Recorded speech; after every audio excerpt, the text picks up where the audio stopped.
Selamat pagi saudara-saudara dalam Tuhan Yesus Kristus. Kita sudah siap untuk mau memulai ibadah kita pagi hari ini. Tuhan telah memberkati, Tuhan telah melindungi. Biarlah kita datang dengan penuh ucapan syukur, datang dengan hati yang bersorak-sorai, masuk ke gerbangnya dengan puji-pujian. Kita datang dengan kepercayaan bahwa apapun yang kita lakukan, Ia sudah lebih dahulu melakukan bagi kita semua. Dia sudah mempersiapkan semuanya. Dialah yang awal dan yang akhir. Oleh karena itu kita datang mulai dengan doa, dan saya rindu sekali mendoakan saudara agar ibadah kita pagi hari ini penuh dengan sukacita, memperoleh kekuatan, memperoleh damai sejahtera, dan pengetahuan dan pengertian yang makin dalam akan kasih Kristus. Saya rindu sekali membaca firman Tuhan yang ditulis oleh Rasul Paulus kepada jemaat di kota Efesus. Ya, tercatat dalam Efesus 3 ayat 16 sampai 20. Kita semua siapkan hati kita, kalau ada Alkitab, catat itu. Aku berdoa, ayat 16-nya, aku berdoa supaya Ia menurut kekayaan kemuliaannya menguatkan dan meneguhkan kamu oleh rohnya di dalam batinmu. Sehingga oleh imanmu Kristus diam di dalam hatimu, dan kamu berakar serta berdasar di dalam kasih. Aku berdoa supaya kamu bersama-sama dengan segala orang kudus dapat memahami betapa lebarnya dan panjangnya dan tingginya dan dalamnya kasih Kristus. Dan dapat mengenal kasih itu sekalipun ia melampaui segala pengetahuan. Aku berdoa supaya kamu dipenuhi di dalam seluruh kepenuhan Allah. Bagi Dialah yang dapat melakukan jauh lebih banyak daripada yang kita doakan atau pikirkan, seperti yang ternyata dari kuasa yang bekerja di dalam kita. Mari kita berdoa. Ya Tuhan, pagi hari ini kami mau merindu memberikan yang terbaik bagimu. Kami mau menyiapkan hati dan pikiran kami dan seluruh keberadaan kami untuk beribadah kepada Tuhan yang Maha Kuasa, kepada Tuhan yang menentukan alam semesta. Waktu dan segala sesuatu ditentukan oleh-Mu. Engkaulah kemuliaan sampai selama-lamanya. Kami bersyukur di dalam Kristus Engkau telah menyatakan kasih-Mu itu kepada kami, sehingga kami boleh memperoleh semua pengetahuan pengertian akan Engkau, termasuk segala, Tuhan, rencana-Mu yang sedang Engkau jalankan di alam semesta. Terima kasih Tuhan, untuk apa yang telah Engkau katakan semua sedang digenapi. Tuhan, hamba merindu supaya kami datang, Tuhan, pada pagi hari ini Engkau berbicara kepada kami. Melalui firman-Mu, melalui hamba yang sudah Engkau ingin sampaikan pesan-pesan-Mu. Biarlah kami terbuka hatinya. Dan saat ini kami rindu memuji dan memuliakan nama-Mu. Bersama-sama orang kudus yang lain kami memuliakan nama Tuhan. Dan di zaman saudara-saudara kami seiman, kami memuliakan dan menyembah Engkau. Terima kasih Tuhan. Inilah kami. Berbicaralah melalui hamba-hamba-Mu. Terutama Tuhan, hari ini firman-Mu yang menjawab kebutuhan kami. Kekuatan datang daripada-Mu. Itulah yang kami andalkan. Terima kasih untuk hari ini. Dalam nama Tuhan Yesus Kristus, kami sudah siap masuk ibadah pagi hari ini bersama saudara-saudara kami dalam kelompok usia indah ini. Dalam nama Tuhan Yesus. Amin. Shalom saudara yang terkasih, senang sekali bisa bersama-sama dengan saudara pagi hari ini untuk kita beribadah secara online. Saya percaya ada sukacita di tengah-tengah kita ketika kita berkumpul, datang kepada Tuhan, dan hadirat Allah tidak terbatasi oleh jarak ataupun ruang. Mari kita siapkan hati kita bersuka cita bersama. Kita katakan, masuklah gerbangnya dengan hati bersyukur dan halamannya dengan puji-pujian. Saudara siap memuji Tuhan? Mari tepuk tangan bersama-sama saudaraku. Biarlah semua yang ada di screen tepuk tangan, ikuti irama. Ku masuki gerbangnya dengan hati bersyukur, halamannya dengan pujian. Haleluya. Kataku hari ini harinya Tuhan, ku bersuka sebab Dia girakanku. Sekali lagi katakan, masuki gerbangnya dengan hati bersyukur, halamannya dengan pujian. Kataku hari ini harinya Tuhan, ku bersuka sebab Dia girakanku. Yeay, haleluya. Dia girakanku, oh Dia girakanku, ku bersuka sebab Dia girakanku. Oh, oh, Dia girakanku, oh Dia girakanku, ku bersuka sebab Dia girakanku. Ku masuki gerbangnya dengan hati bersyukur, halamannya dengan pujian. Kataku hari ini harinya Tuhan, ku bersuka sebab Dia girakanku. Dia girakanku, Dia girakanku, oh Dia girakanku. Amin. Ku bersuka sebab Dia girakanku. Oh, oh, Dia girakanku, oh Dia girakanku, ku bersuka sebab Dia girakanku. Katakan sekali lagi, ku masuki gerbangnya dengan hati bersyukur, halamannya dengan pujian. Kataku hari ini harinya Tuhan, ku bersuka sebab Dia girakanku. Katakan sama-sama, Dia girakanku, oh Dia girakanku, ku bersuka sebab Dia girakanku. Oh, oh, Dia girakanku, oh Dia girakanku, ku bersuka sebab Dia girakanku. Dia girakanku, Dia girakanku, oh Dia girakanku, ku bersuka sebab Dia girakanku. Oh, oh, Dia girakanku, oh Dia girakanku, ku bersuka sebab Dia girakanku. Ku bersuka sebab Dia girakanku. Ku bersuka sebab Dia girakanku. Haleluya. Amin. Haleluya. Terpujilah nama Tuhan. Saudara disegakkan pagi hari ini, mari kita bersyukur kepada Tuhan buat kebaikannya, buat kesetiaan dalam kehidupan kita. Dia adalah Bapa yang baik, Dia adalah Bapa yang setia. Amin.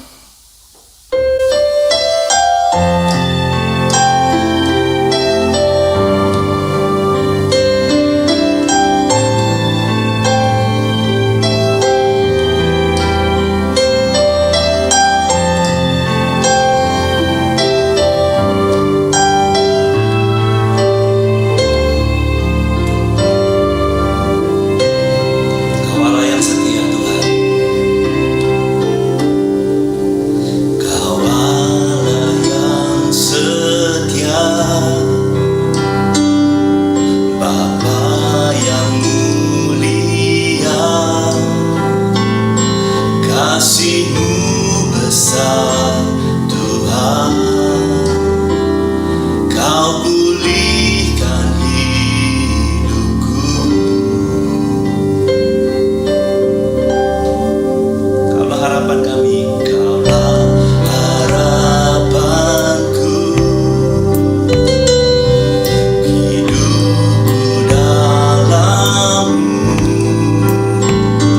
Terima kasih Tuhan.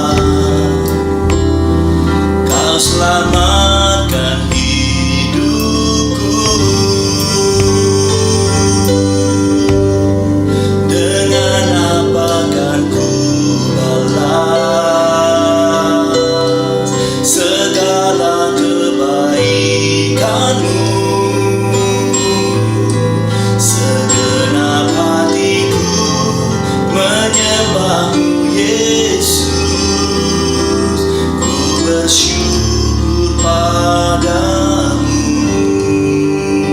selamanya.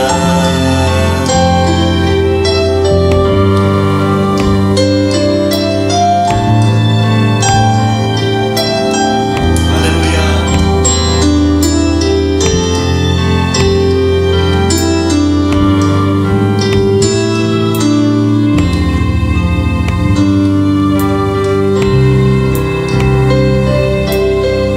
Katakan sama-sama, Kau Allah yang setia.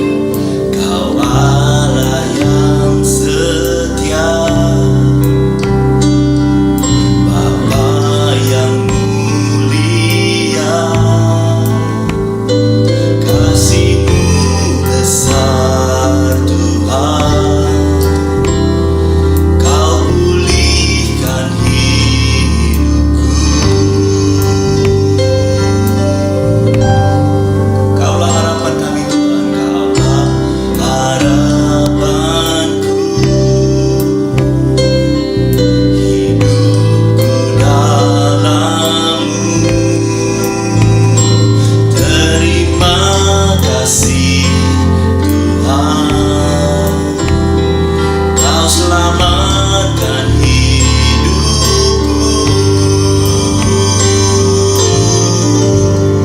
Dengan apa kan ku balas segala kebaikan-Mu? Segenap hatiku menyembah-Mu Yesus, ku bersyukur padamu. Dengan apa kan ku balas segala kebaikan-Mu? Segenap hatiku menyembah-Mu Yesus, ku bersyukur padamu selamanya.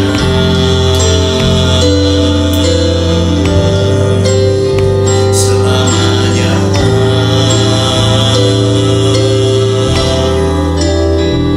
Engkau baik Tuhan, Engkau setia, sungguh amat baik Engkau Yesus. Kami mengasihi pagi hari ini Tuhan, kami bernyanyi bagi Engkau, kami memuji nama-Mu Yesus. Haleluya.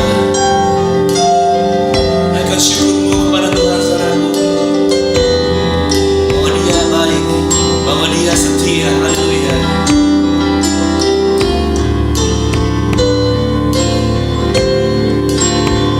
Kami memuji Engkau Tuhan. Dengan apa kan ku balas Tuhan? Dengan apa kan ku balas segala kebaikan-Mu? Segenap hatiku menyembah-Mu Yesus, ku bersyukur padamu. Dengan apa kan ku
tadi ya.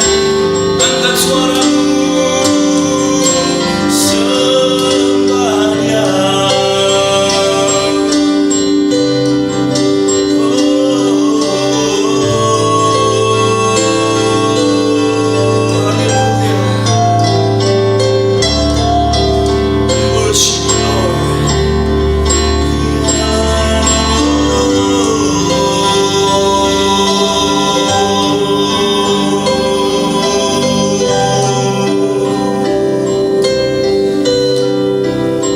Terima kasih Tuhan.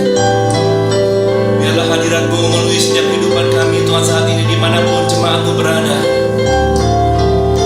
Penuhilah hati kami Tuhan dengan sukacita surga. Penuhilah Tuhan Yesus hati kami dengan hadirat-Mu ya Tuhan. Kami merindukan Engkau Tuhan Yesus. Haleluya.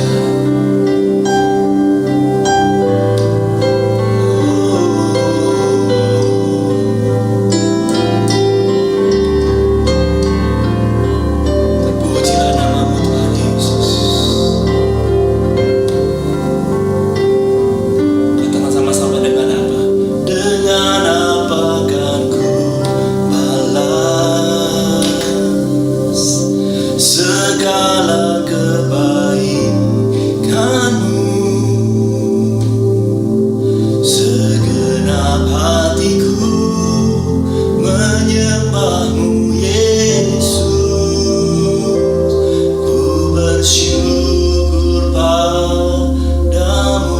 Katakan, dengan apa akan ku balas? Mari angkat tanganmu ke atas, saudara. Segala kebaikan-Mu. Segenap hatiku menyembah-Mu Yesus. Ku bersyukur padamu selamanya.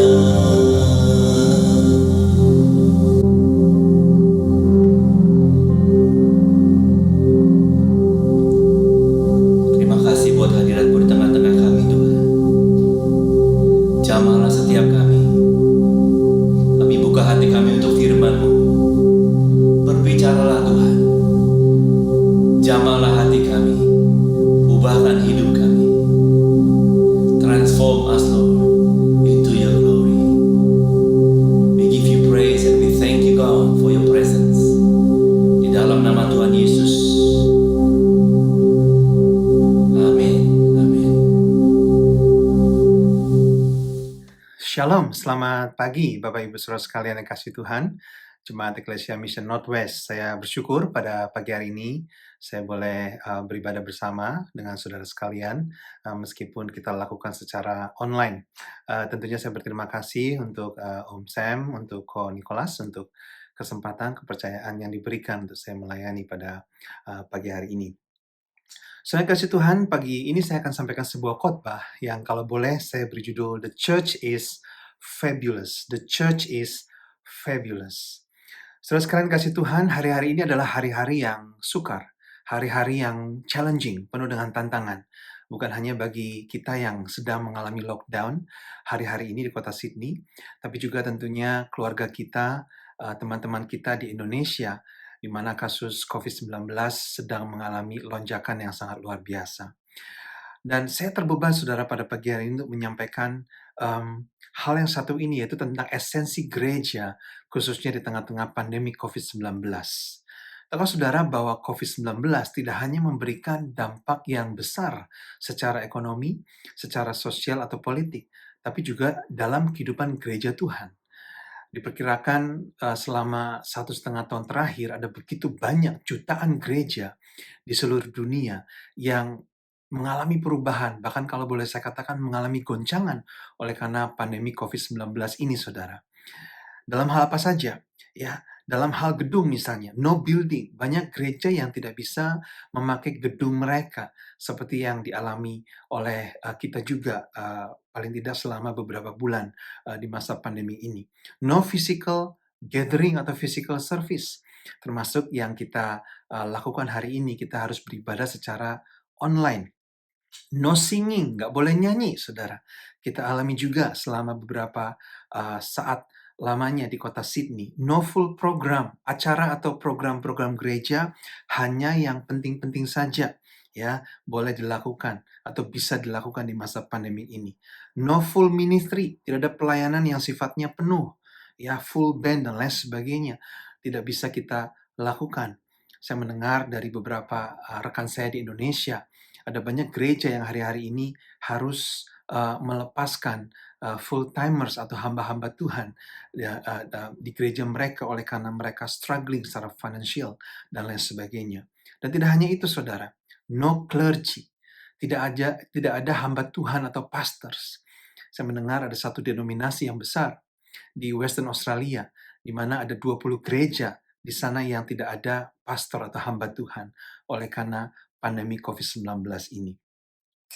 Nah, inilah keadaan gereja Tuhan, dampak dari COVID-19 hari-hari ini, saudara, di tengah-tengah gereja Tuhan. Sehingga banyak orang yang berpikir dalam benak mereka, apakah jangan-jangan pandemi COVID-19 ini akan mematikan gereja Tuhan? Ya, apakah COVID-19 ini akan menjadi akhir bagi gereja Tuhan? Ya, apakah benar demikian, saudara? Apalagi ada beberapa survei yang mengatakan bahwa nanti setelah pandemik berakhir, diperkirakan ada hanya sekitar 50-60% orang Kristen saja yang akan kembali atau beribadah ke gereja, saudara. Ya, apakah benar, saudara, bahwa pandemik 19 itu akan memberikan dampak yang sedemikian besar sehingga gereja Tuhan itu akan berakhir atau mati? Saya akan berkata pada pagi hari ini, tidak. No. Ya, saya sangat percaya, bahkan terlalu percaya bahwa gereja Tuhan akan selalu ada. Amin, saudara. Gereja Tuhan akan selalu kuat, bahkan semakin hari semakin kuat. Kenapa, saudara? Karena hal-hal yang tadi kita lihat, daftar tersebut, bukanlah hal-hal yang menjadi esensi dalam sebuah gereja. Artinya bukanlah hal-hal yang harus ada dalam sebuah gereja, saudara. Bukankah gereja mula-mula, ya, mereka nggak punya hal-hal yang tadi saya sebutkan. Tapi bukankah sejarah kekristenan menunjukkan bahwa gereja mula-mula adalah gereja yang begitu luar biasa sehingga kekristenan meledak dalam 200-300 tahun pertama kekristenan, saudara. Mengapa? Sekali lagi, karena hal-hal yang tadi kita lihat bukanlah esensi sebuah gereja. Nah, jika demikian, saudara, what is the essence of the church? Apakah esensi gereja? Ya, khususnya di masa-masa pandemik ini. Nah, untuk menjawab pertanyaan ini, saya mengajak Bapak Ibu Saudara sekalian kita melihat beberapa ayat sepanjang surat Efesus, di mana kita melihat beberapa gambaran atau esensi gereja. Dan saya akan singkat dengan sebuah singkatan, fabulous. The church is fabulous. Yang pertama, saudara, family.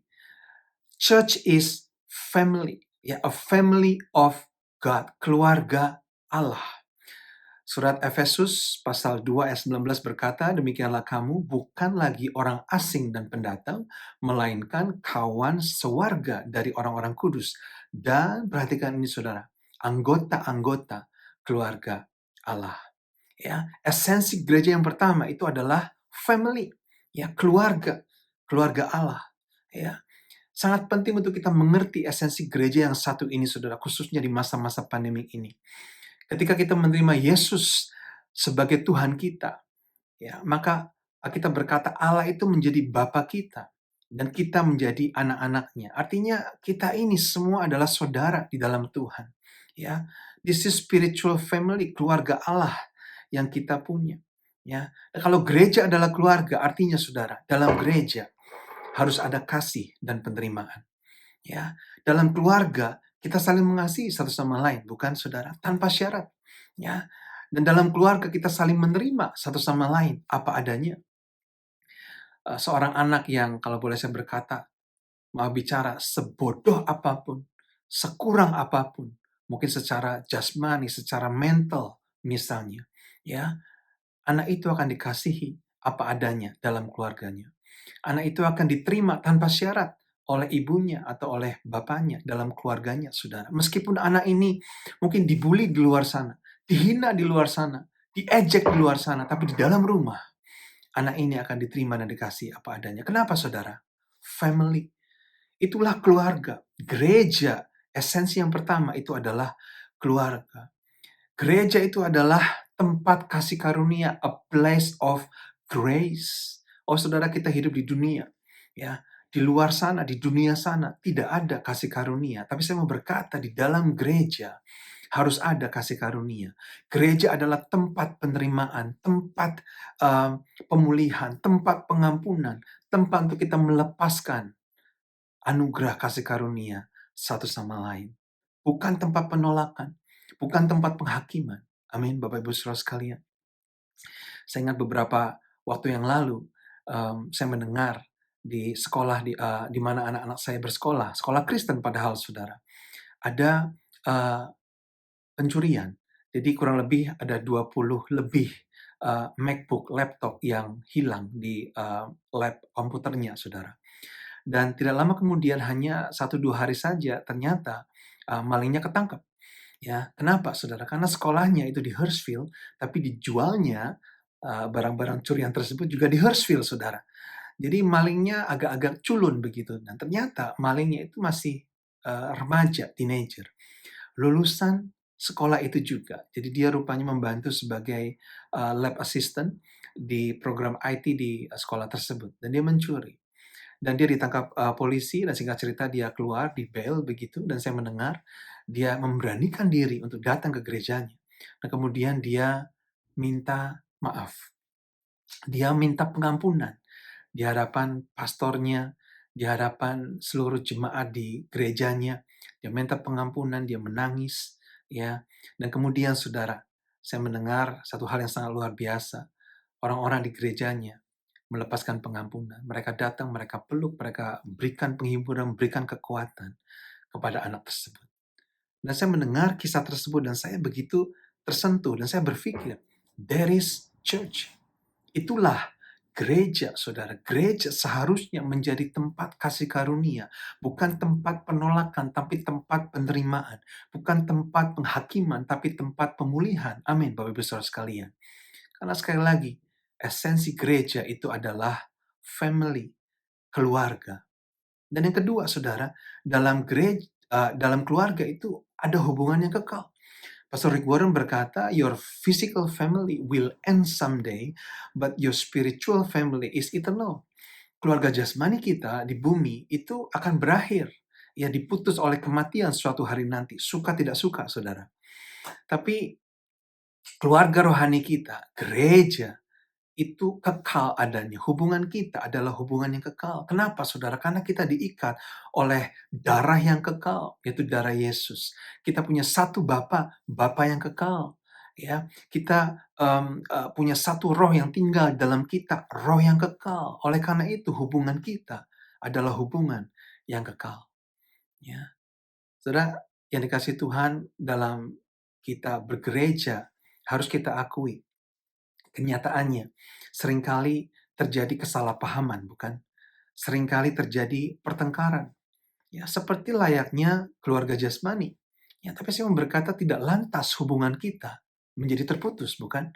Kalau misalnya di keluarga saya marahan sama istri saya misalnya, atau saya marahan sama anak-anak saya, atau kakak adik marahan dalam keluarga, apa lantas hubungan mereka terputus? Ya, kalau anak saya marah sama saya, apakah kemudian dia akan berkata, mulai hari ini, ya aku nggak mau jadi anak Dedi lagi, aku mau jadi anaknya si tante Anu misalnya, atau si om itu.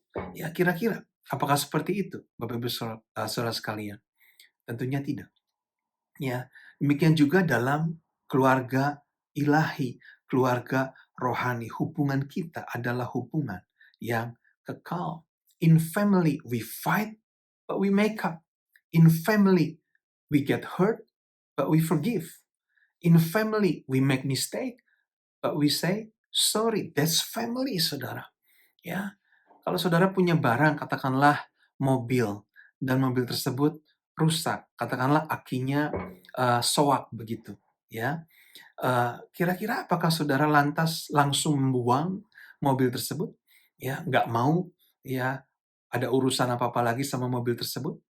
Saya rasa tidak, saudara. Bahkan orang terkaya di dunia sekalipun, Jeff Bezos atau Elon Musk atau Bill Gates, ya, mereka tidak akan lakukan itu.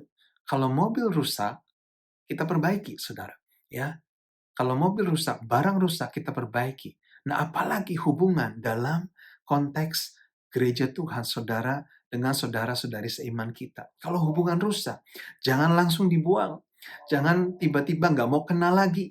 Ya, kenapa saudara? Sekali lagi, hubungan kita dalam keluarga Allah itu adalah hubungan yang kekal. Kita diikat oleh darah yang kekal. Bapa kita adalah Bapa yang kekal. Dan roh yang ada dalam kita adalah roh yang kekal. Sampai kekekalan nanti, kita ini saudara. Oleh karena itu, Bapak Ibu Saudara sekalian, kalau marahan ya dengan saudara seiman, jangan lama-lama, saudara. Ya, karena jangan-jangan nanti di sorga Tuhan Yesus kasih kita rumah kapling sebelahan. Ya, jangan-jangan duplex, saudara. Bagaimana kita marahan di dunia kalau nanti di sorga kita ketemu lagi? Dan saya mau berkata di sorga kita akan ketemu lagi. Karena sekali lagi hubungan kita adalah hubungan yang kekal. Kalau seandainya suatu hari kita move on karena pindah kota, pindah negara, ya atau karena alasan apapun dan kita nggak satu gereja lagi, misalnya kita harus pindah gereja, ya jangan hubungan kita terputus. Gereja baru disayang, gereja lama jangan dibuang. Gereja baru dipuji, gereja lama jangan dicaci, saudara. Ya, hubungan kita itu kekal. Bapak Saudara sekalian, jangan kita berfokus pada hal-hal yang membedakan kita. Mari kita berfokus pada hal-hal yang mempersatukan kita. Kita berkata kita diikat oleh satu darah yang sama. Kita punya satu Bapa yang sama. Kita punya satu roh yang sama. Satu iman, satu baptisan, dan satu pengharapan yang sama. Di dalam Tuhan Yesus Kristus. Esensi gereja yang pertama adalah keluarga. The church is a family of God. Di masa-masa pandemi ini, saudara, meskipun kita nggak bisa bertemu atau sulit untuk bertemu oleh karena lockdown khususnya hari-hari ini di kota Sydney, mari saudara jangan kita kehilangan esensi kita sebagai gereja Tuhan, yaitu keluarga. Kita saling mengasihi, saling perhatikan, ya, saling melayani satu sama lain, ya mungkin secara um, apa um, uh, dengan WhatsApp atau email atau telepon atau FaceTime dan lain sebagainya. Jangan sampai kita kehilangan esensi kita sebagai gereja, yaitu keluarga. Dan yang kedua, saudara, the church is family. Yang kedua, the church is a body. Ya, fabulous body agak maksa sedikit, tapi nggak jadi masalah, saudara. Yang penting bisa membantu kita untuk mengingat. Church is a body of apa? A body of what? A body of Christ, saudara, tubuh Kristus. Rasul Paulus berkata di pasal 5 ayat 29 sampai 30. Berkata, sebab tidak pernah orang membenci tubuhnya sendiri, tapi mengasuhnya dan merawatinya. Sama seperti Kristus terhadap jemaat, karena kita adalah anggota tubuhnya. Rasul Paulus berkata di ayat ini bahwa kita ini adalah anggota tubuh Kristus. Ini adalah esensi gereja yang sangat penting. Church is a body of Christ. Ketika Rasul Paulus berjalan ke Damsyik, ketika sebelum dia menjadi Paulus, namanya masih Saulus pada saat itu, dia hendak menganiaya gereja Tuhan. Di tengah jalan, kita berkata dia mengalami perjumpaan dengan Tuhan Yesus.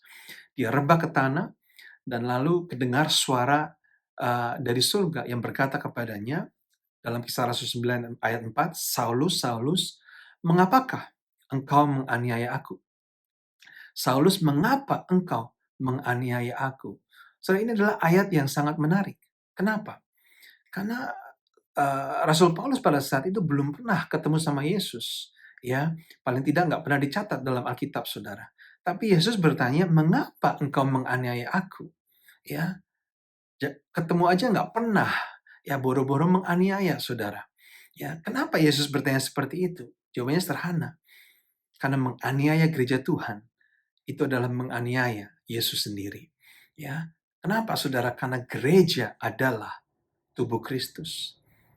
Ya, gereja adalah tubuh Kristus, dan karena gereja adalah tubuh, maka saudara dan saya, kita adalah anggota tubuh Kristus. Setiap dari kita punya fungsi yang berbeda, saudara.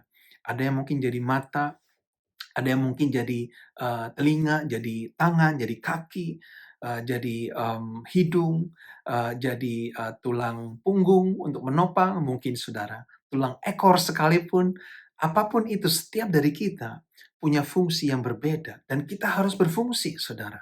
Karena kita adalah anggota tubuh. Pastor Nicky Gamble berkata, saya akan terjemahkan saudara, gereja yang tidak berfungsi dengan baik sebagai tubuh Kristus itu seperti pertandingan sepak bola. Ya, 22 orang working very hard, bekerja dengan sangat keras and desperately in need of a rest, perlu istirahat, ditonton oleh 22.000 orang desperately in need of exercise. Ini adalah gereja yang tidak berfungsi secara tubuh. Tapi yang alkitabiah adalah jemaat itu bukan penonton, saudara. Ya, tapi pemain justru yang harus aktif. Hamba-hamba Tuhan adalah pelatihnya yang bertugas memperlengkapi. Oleh karena itu di pasal 4 ayat 11 sampai 12 Rasul Paulus berkata, ialah yang memberikan baik rasul-rasul maupun nabi-nabi, baik pemberita Injil maupun gembala-gembala dan pengajar-pengajar untuk memperlengkapi orang-orang kudus bagi pekerjaan pelayanan, bagi pembangunan tubuh Kristus. Ya, jadi jemaat harus berfungsi karena kita adalah bagian dari tubuh yang sama, yaitu tubuh Kristus.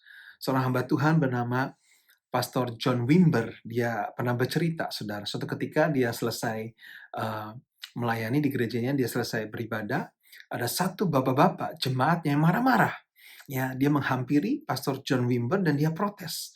Ya, kenapa gereja di tempat ini nggak mau menolong, katanya. Menolong apa, Pak? Ada satu orang katanya, gelandangan, kehilangan pekerjaan, ya, kehilangan rumah, nggak punya uang, ya, untuk beli makanan, untuk beli baju. Ya, saya coba hubungi gereja selama 1 minggu ini, tapi gereja nggak bisa menolong, gereja nggak mau menolong, katanya. Ya, oleh karena itu akhirnya saya terima si orang ini di rumah saya. Ya, dia nebeng sama saya. Saya harus kasih dia uang, ya, kasih dia makanan, kasih dia baju untuk dia pakai, ya. Karena gereja tidak mau menolong dan dia marah sama si Pastor John Wimber ini. Kenapa gereja tidak menolong? Si Pastor John Wimber ini dia menjawab, "Pak, gereja sudah menolong." Omong kosong. Gereja tidak menolong, yang menolong itu saya. Ya.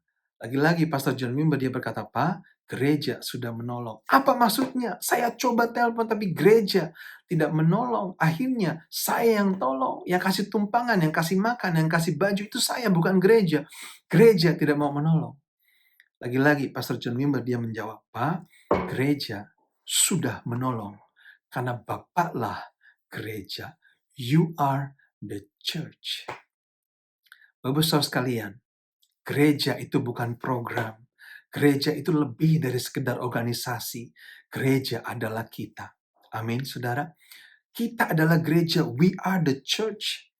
Teresa of Avila, dia berkata, God has no hands but our hands.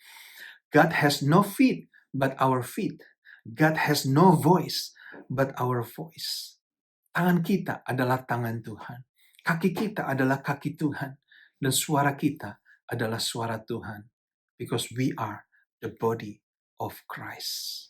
Nah, kalau kita anggota tubuh, saudara, artinya kita harus mengerti.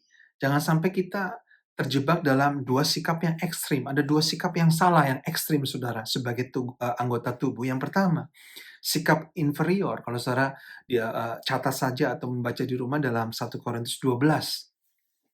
Sikap inferior, Paulus berkata, artinya sikap yang merasa lebih kurang begitu dari anggota-anggota tubuh yang lain. Rasul Paulus berkata dalam 1 Korintus 12, kaki jangan merasa lebih rendah dari tangan. Telinga jangan merasa lebih rendah dari mata.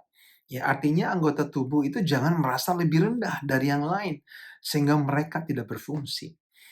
Bapak-Saudara sekalian, saya mau berkata, setiap anggota tubuh, sekalipun yang paling kecil, yang paling lemah, yang paling tersembunyi sekalipun, sebenarnya adalah anggota dari tubuh yang sama, dan tanpa mereka, tubuh tidaklah sempurna dan dapat berfungsi dengan baik.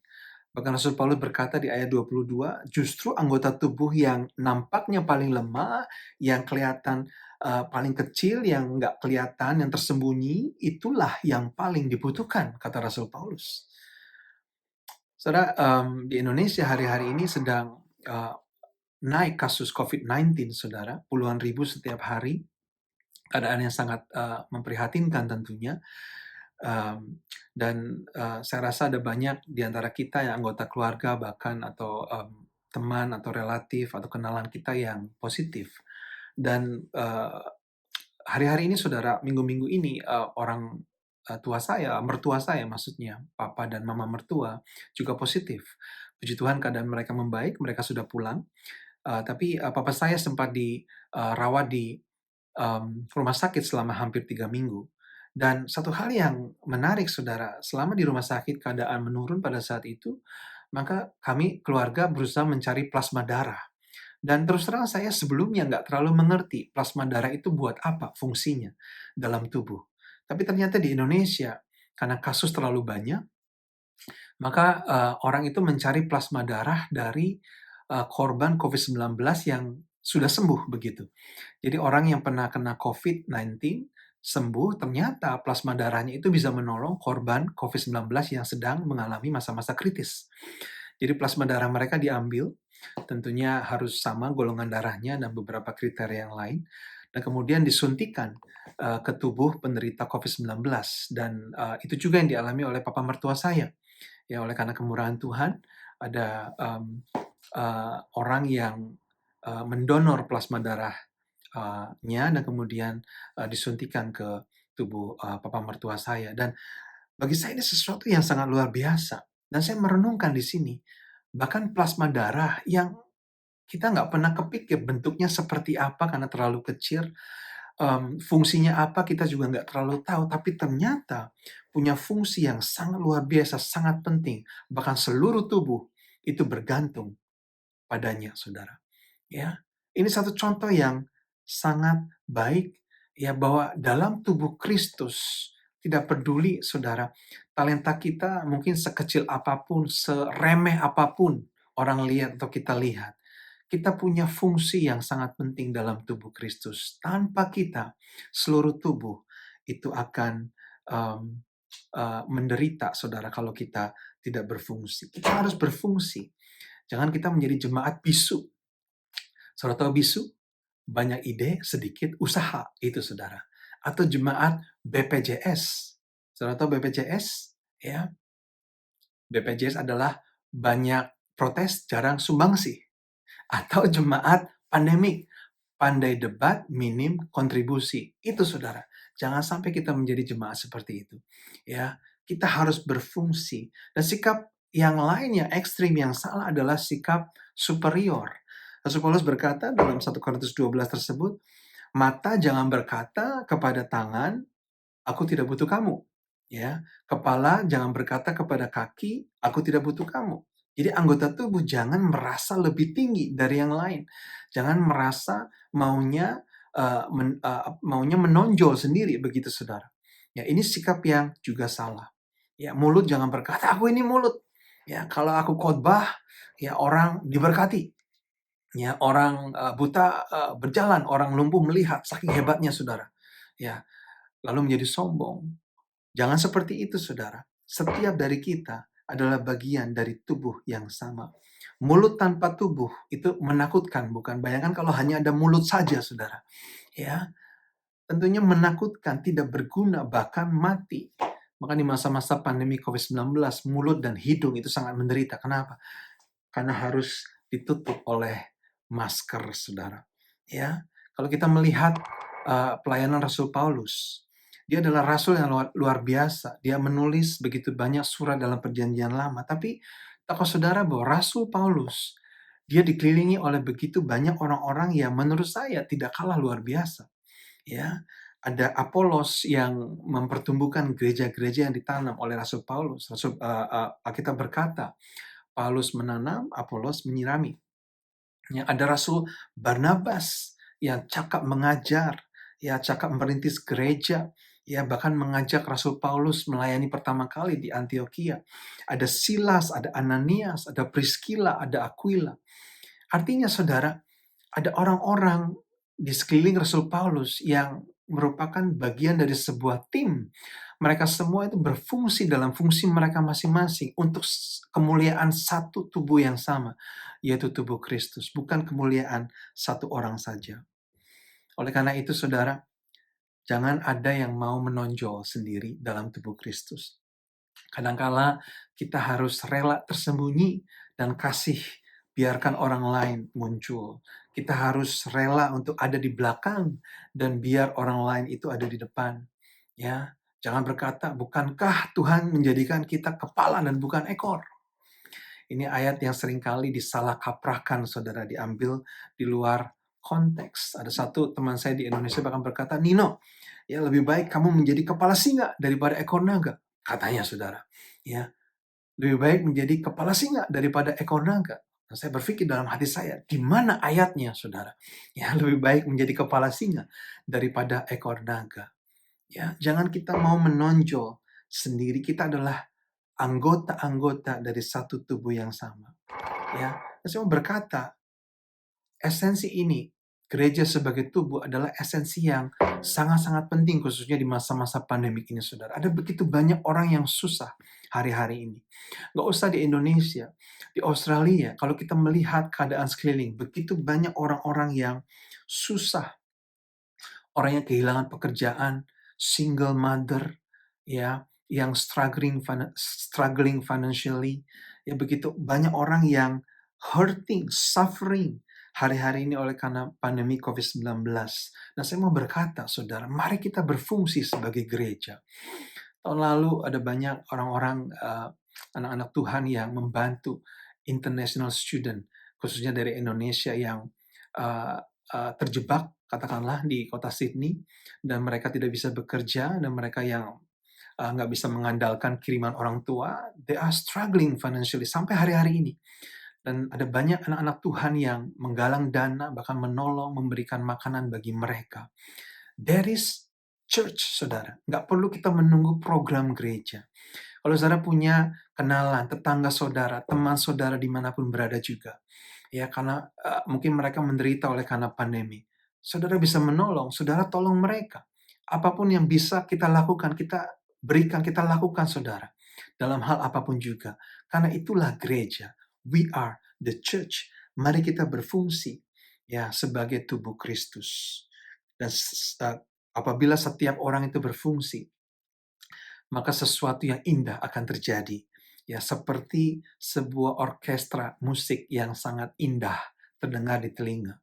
Ya, demikian juga kalau kita berfungsi sebagai tubuh Kristus.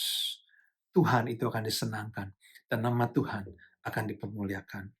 Gereja adalah keluarga. Gereja adalah tubuh. Dan yang ketiga, esensi yang ketiga, fabulous law, beloved bride of Christ, mempelai Kristus. Pasal 5 ayat 25-27, Alkitab berkata, hai suami, kasihilah istrimu sebagaimana Kristus telah mengasihi jemaat dan telah menyerahkan dirinya baginya untuk menguduskannya. Sesudah ia menyucikannya dengan memandikannya dengan air dan firman, supaya dengan demikian ia menempatkan jemaat di hadapan dirinya dengan cemerlang, tanpa cacat atau kerut atau yang serupa itu, tapi supaya jemaat kudus dan tidak bercela. Jadi kasih Tuhan, ini adalah gambaran gereja yang ketiga yang sangat indah, yaitu gereja itu adalah mempelai Kristus. Ya, gereja diibaratkan seperti mempelainya Tuhan Yesus. Ini adalah sebuah gambaran yang sangat indah. Karena tidak ada hubungan yang lebih dekat, lebih intim, lebih indah selain hubungan suami istri. Ya, suami digambarkan seperti Yesus, mempelai pria yang mengasihi gereja, yaitu mempelai wanita. Ya, ini adalah esensi gereja yang sangat penting, saudara. Gereja itu adalah mempelai Kristus. Oleh karena itu, mari kita belajar mengasihi gereja Tuhan. Karena Yesus juga mengasihi gereja, bahkan dia rela untuk mati bagi gereja, firman Tuhan berkata. Pemirsa sekalian, sejelek-jeleknya gereja, sekurang-kurangnya gereja, gereja adalah kekasih Tuhan Yesus Kristus. Yesus cinta, saudara. Mari kita belajar mengasihi gereja Tuhan dengan segala kekurangan dan keterbatasannya. Banyak orang kecewa sama gereja. Banyak orang bahkan kepahitan sama gereja. Ya, mereka berpikir, I love Jesus, but I hate the church. I don't like the church. Ya, aku cinta sama Tuhan Yesus, tapi aku nggak suka sama gereja. Bukankah kita mungkin punya kenalan orang-orang yang punya attitude seperti itu? Tinggalkan gereja. Ya, mereka berkata mereka masih mengasihi Tuhan, mengasihi Yesus, tapi mereka nggak mau punya urusan apa-apa lagi sama gereja. Berapa banyak kita melihat atau mengenal orang seperti itu? Tapi that's not possible. Bagaimana mungkin kita bisa mengasihi kepala, yaitu Kristus, kepala gereja, dan membenci tubuhnya? Ya, misalnya saudara, ya apakah bisa saya berkata kepada Pastor Nicholas, kok, ya, I care about you, I love you, but I hate Cirut misalnya. Kok besok saya mau kirim makanan misalnya, ya, tapi saya titip pesan ya, tolong jangan bagi-bagi sama Cirut. Ini hanya untuk Ko Nicholas saja dan anak-anak. Pokoknya jangan kasih Cirut misalnya. Atau kok besok saya jemput ya, saya traktir makan enak. Tapi saya minta jangan ajak Cirut ya. Saya hanya mau traktir Ko Nicholas saja. Kira-kira ya bagaimana perasaan Ko Nicholas kalau saya ngomong seperti itu? Ya, pasti dia geleng-geleng kepala, saudara. Karena sesuatu yang absurd, sesuatu yang nggak mungkin. Bagaimana kita bisa berkata kita mengasihi Yesus, tapi kita membenci tubuhnya, yaitu gereja. Ya, gereja adalah mempelai Kristus. Kita harus belajar mengasihi gereja. Bapak-Ibu sekalian, saya mau berkata tidak ada gereja yang sempurna. Gereja itu dipakai kata aslinya eklesia, ya, secara literal ekalio, dipanggil keluar. Artinya kumpulan orang-orang yang dipanggil keluar dari gelap menuju terang. Atau kalau saya boleh berkata, kumpulan orang-orang yang dipanggil dari ketidaksempurnaan, ya, dan kita berjalan menuju kesempurnaan, keserupaan dengan Yesus. Kita ini sedang diproses menuju kesempurnaan, saudara. Oleh karena itu tidak ada gereja yang sempurna. Kalau kita melihat di Alkitab, jemaat Korintus adalah jemaat yang kalau boleh saya berkata, luar biasa rusaknya. Kenapa? Karena di Korintus, kita mencatat ada jemaat yang suka memakai perjamuan suci sebagai acara untuk makan minum. Bayangkan saudara, ya, hobinya perjamuan suci. Kenapa? Karena itu adalah kesempatan untuk makan-makan dan minum-minum. Ya, kita berkata ada jemaat di sana yang tidur dengan istri ayahnya, artinya dengan ibu tirinya. Bayangkan itu saudara, begitu bejatnya, begitu rusaknya. Ada banyak jemaat yang saling gontok-gontokan di pengadilan, ya, bertikai, cekcok. Jemaat yang pamer karunia roh, khususnya karunia bahasa lidah, ya, dan lain sebagainya. Jemaat yang luar biasa rusaknya. Saya rasa kalau kita berjemaat di gereja yang model seperti itu, kita nggak tahan. Nah, saya rasa kita akan tinggalkan gereja tersebut, bukan? Tapi saya mau sampaikan satu hal yang luar biasa. Dalam suratnya, 1 Korintus, 2 Korintus, berkali-kali Rasul Paulus menyapa mereka dengan sebutan orang-orang kudus. The saint of God. Hai orang-orang kudus. Begitu rusak, begitu bobrok, masih dipanggil, masih disapa dengan sebutan orang-orang kudus. Dan berkali-kali Rasul Paulus berkata, aku bersyukur oleh karena kamu. Aku bersyukur oleh karena hikmatmu, oleh karena pengetahuanmu, oleh karena karunia rohmu. Paulus masih bisa bersyukur oleh karena jemaat Korintus. Mengapa demikian? Saya percaya karena Rasul Paulus mengerti benar bahwa jemaat Tuhan, gereja Tuhan, ya, sekurang-kurangnya, sejelek-jeleknya adalah mempelainya Tuhan Yesus. Yesus cinta. Oleh karena itu sekali lagi, mari kita belajar mengasihi gereja Tuhan. Saya mau berkata di masa-masa pandemi ini, gereja itu serba terbatas, saudara. Ya, pelayanan kita serba terbatas karena nggak bisa ketemu. Ya, mungkin sulit untuk menggalang resources dan lain sebagainya. Hamba Tuhan, saya mau berkata juga serba terbatas. Banyak hamba Tuhan yang kalau boleh saya berkata, stres hari-hari ini di seluruh dunia, saudara. Ya, oleh karena keadaan pandemik yang sedang dialami. Gereja serba terbatas, serba kurang. Tapi saya mau berkata, mari kita belajar menerima dan mengasihi gereja apa adanya. Karena gereja adalah mempelai Kristus. Amin, Bapak Ibu Saudara sekalian.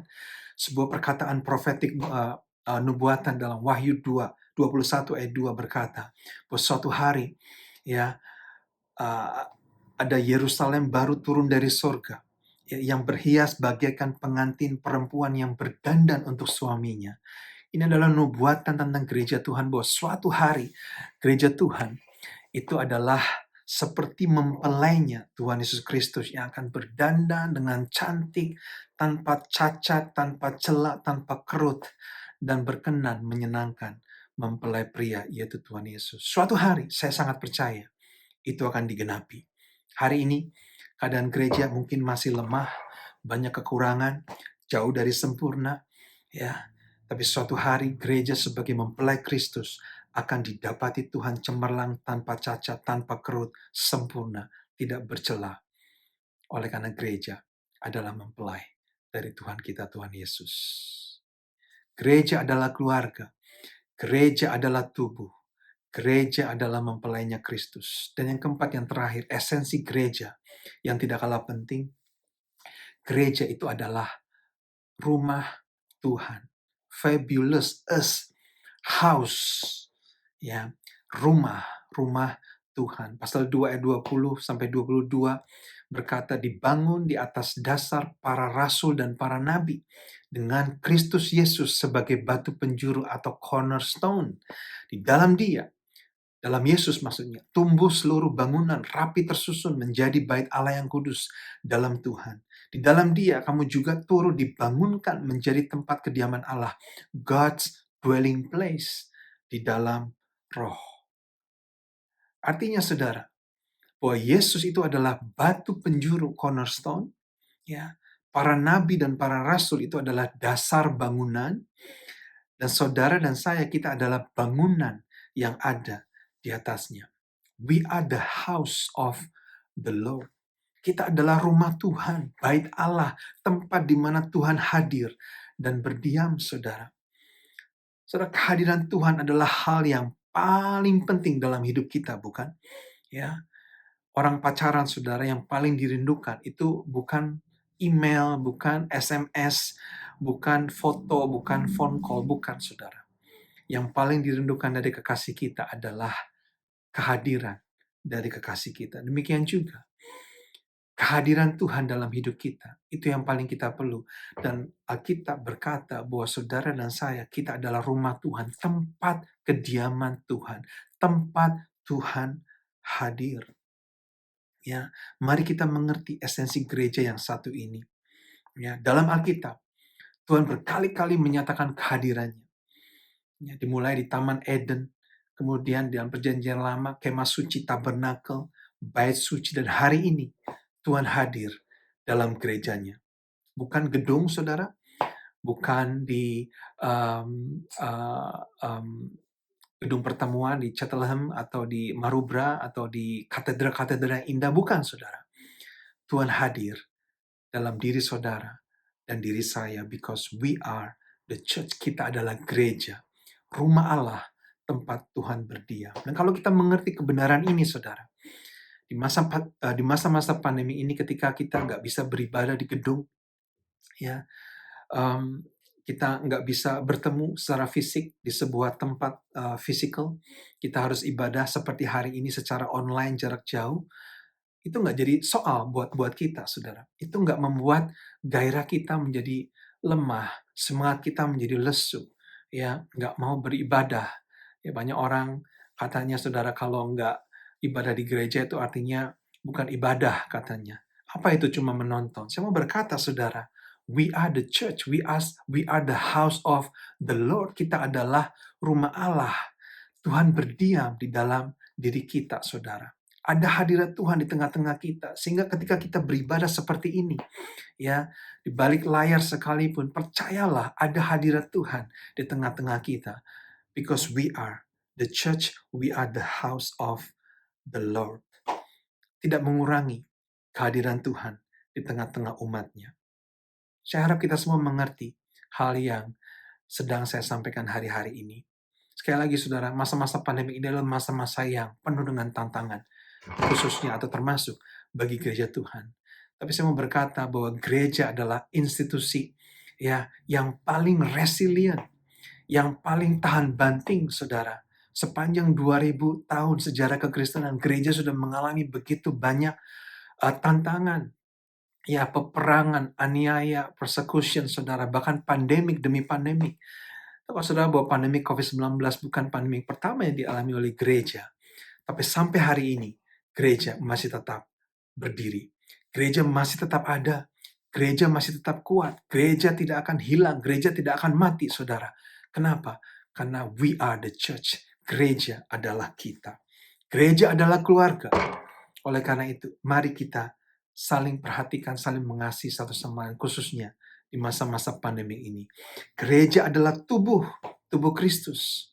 Mari berfungsi melayani bagi komunitas kita, bagi teman-teman kita, bagi orang-orang di sekeliling kita, saudara. Jadi berkat bagi mereka. Karena sekali lagi, there are a lot of hurting people hari-hari ini di Australia maupun di Indonesia. Kita adalah mempelai Kristus. Mari kita belajar mengasihi gereja dengan segala keterbatasan dan kekurangannya. Dan kita adalah rumah Tuhan. Kita adalah tempat di mana Tuhan hadir dan Tuhan berdiam. Percayalah, Tuhan ada di tengah-tengah kita. Doa saya pada pagi hari ini, supaya kita semua mengerti identitas kita, jati diri kita sebagai gereja Tuhan. Kita tidak kehilangan semangat kita. Kita akan terus tetap bergairah, saudara. Tetap bersukacita, tetap bersemangat di masa-masa pandemi yang sukar seperti ini sekalipun. Karena kita tahu gereja sampai selama-lamanya akan tetap kuat. Amin, saudara. Terima kasih untuk kesempatan melayani sudah diberikan, dan saya harap saudara semua beserta dengan keluarga ada dalam keadaan sehat dan baik hari-hari ini. Dan mari kita tutup dalam doa. Terima kasih Bapa di sorga untuk firman Tuhan yang sudah kami dengar. Kami percaya Tuhan, Engkau akan meteraikan firman ini dalam hati anak-anak-Mu yang mendengar hari ini maupun yang akan melihat selanjutnya melalui YouTube, Tuhan. Kami percaya Tuhan, hari-hari ini hari-hari yang sukar, hari-harinya penuh dengan tantangan, termasuk bagi gereja Tuhan. Tapi kami mengucap syukur kalau Tuhan ingatkan kami sekali lagi pada pagi hari ini tentang siapa kami, esensi gereja yang sejati, yang sebenarnya di mata Tuhan. Dan biar kami boleh menghidupi kehidupan kami sesuai dengan jati diri kami ini tersebut, saudara, Tuhan Yesus. Supaya dimanapun Tuhan tempatkan kami bisa menjadi berkat bagi orang-orang di sekitar kami. Terima kasih Bapa di sorga, kami mengucap syukur dalam nama Tuhan Yesus Kristus. Haleluya. Amin. Terima kasih, Tuhan memberkati. Puji Tuhan, firman Tuhan yang menguatkan kita semua, yang memberikan kita pengajaran yang benar daripada apa yang Tuhan inginkan. Kiranya Tuhan memberkati hambanya, Pendeta Nino Maulana dan keluarganya. Saat ini sudah saatnya kita akan selesaikan ibadah kita dengan doa berkat. Tapi sebelumnya, saya ingin mengencourage saudara-saudara, dimanapun saudara berada, jikalau saudara rindu untuk memberi persembahan, untuk mendukung pelayanan gereja eklesia, khususnya untuk eklesia Northwest, saudara-saudara, nanti di WhatsApp ada account yang baru yang ada di Bank Westpac. Saudara boleh lihat di account itu, dan jikalau saudara sudah sempat bisa transfer.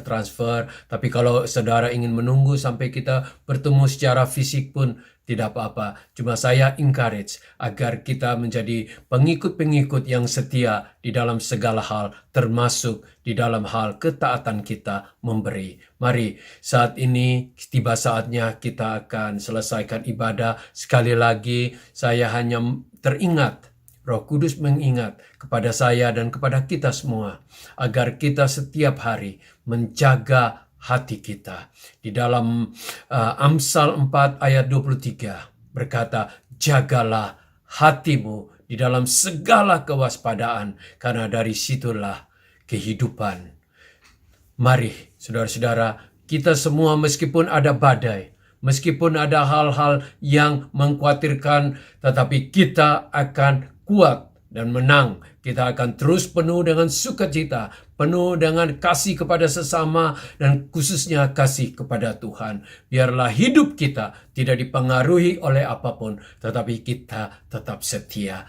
Ya Tuhan, hamba-Mu datang kepada Engkau dengan hati penuh ucapan syukur. Dalam keadaan seperti ini, kami masih bisa memperoleh kekuatan dari firman-Mu. Kami boleh dididik untuk menjadi pengikut Kristus yang benar dan yang sejati. Ya Tuhan, hamba-Mu berdoa, biarlah Engkau memberkati hamba-Mu Nino Maulana dan istrinya Celia serta kedua anaknya yang masih remaja. Tuhan, sertai mereka. Pakai mereka dengan luar biasa. Terus menjalankan visi dan misi-Mu di dalam hidup mereka. Dan kami juga berdoa, biarlah keluarga mereka yang ada di Jawa Barat, yang ada di Jawa Tengah, Tuhan lindungi mereka. Supaya tidak ada satu dari mereka yang mengalami hal-hal yang menyedihkan. Tetapi kiranya Engkau membela keluarga mereka. Terima kasih untuk hari ini. Sebelum kami selesai, kami tetap membawa Australia dalam kasih karunia-Mu Tuhan. Berikan Tuhan pimpinan kepada semua para pemimpin, mulai dari pemimpin di Canberra sampai di Sydney dan seluruh state, semuanya ada dalam penguasaan dan ketuntunan-Mu Tuhan. Kami percaya bahwa kasih-Mu luar biasa untuk kami semua, sehingga kami meskipun ada badai di kiri kanan, tetapi kami dan keluarga kami ada dalam perlindungan-Mu. Kami berterima kasih bahwa kami tidak berkekurangan apapun, meskipun begitu banyak yang yang kami dengar begitu mengkhawatirkan, tetapi kami tetap dibela oleh-Mu. Terima kasih Tuhan. Kami tetap bawa Indonesia dalam kasih karunia-Mu. Biarlah Engkau selalu menuntun mulai dari para pemimpin yang ada di pusat hingga provinsi dan kabupaten dan daerah kecamatan, semuanya. Biarlah saat ini bangsa Indonesia boleh tunduk dan takut akan Engkau dan boleh berjalan sesuai dengan kebenaran. Biarlah roh yang menghormati Engkau ada di dalam banyak orang Indonesia, dan biarlah makin banyak setiap hari makin banyak orang yang mengenal Engkau. Tutup bungkus saudara-saudara kami, sanak saudara kami, teman-teman kami, anggota-anggota gereja yang telah pulang ke Indonesia. Biarlah mereka dilindungi dari kuasa dari Maha Tinggi. Biarlah roh-Mu yang kudus memenuhi hati mereka. Biarlah darah yang kudus memenuhi mereka semua. Tuhan, biarlah Indonesia penuh dengan kemuliaan-Mu. Meskipun di tengah badai, Engkau akan mencari orang-orang yang mengandalkan Engkau. Kami tak lupa dengan Israel.